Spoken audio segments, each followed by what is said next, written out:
Photocopy নিয়ে যখন যাবেন, ফটোকপি সাধারণত এনআইডি কার্ডের ফটোকপি যদি একটা লাগে, আপনি কয়টা নিয়ে যাবেন? একটাই নিবেন না 2-4টা নিবেন? বুদ্ধিমান মানুষ হলে 2-4টার সাথে নিয়ে যাবে। কেন?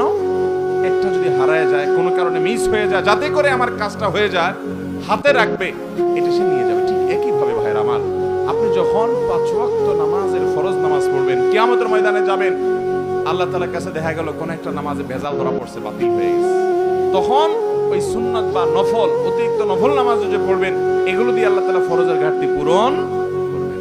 সেই সাথে আপনি আগে যখন সুন্নাত পড়বেন, তখন মূল ফরজটা পড়তে আপনার সুবিধা হবে, মনোযোগ থাকবে। নবী করিম সাল্লাল্লাহু আলাইহি সাল্লাম ফরজ নামাজের আগে পরে সুন্নাত নামাজগুলো কখনো ছাড়তেন না, নিয়মিত পড়তেন। আপনি কিভাবে নিয়মিত ছাড়েন?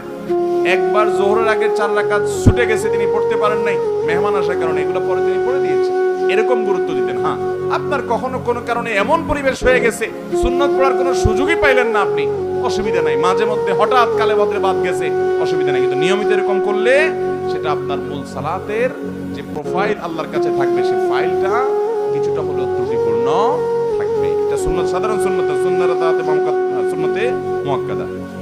আমার ফজরের নামাজ প্রায় কাজা হয়, যোহরের সাথে মিলিয়ে যোহরের আগে সেই 2 রাকাত ফজরের কাজা পড়ে নেই, আমার নামাজ কি কবুল হবে? এই পাবলিক অনেকেই আছে, ফজরের নামাজ জামাতের সাথে মসজিদে গিয়ে আদায় করার মতো মুসল্লি, মুসলমানের সংখ্যা সমাজে অনেক না বেশি? সবচেয়ে কম মুসল্লি হয় কোন নামাজে? কারণ ইবলিস জানে এই নামাজটায় হাজির হলে অনেক বেশি ফজিলত পেয়ে যাবে, যোহরের নামাজের চাইতে এই নামাজে হাজির হওয়ার গুরুত্ব বেশি, মাগরিবে এশায় হাজির হওয়ার চাইতে ফজরে হাজির হওয়ার গুরুত্ব বেশি।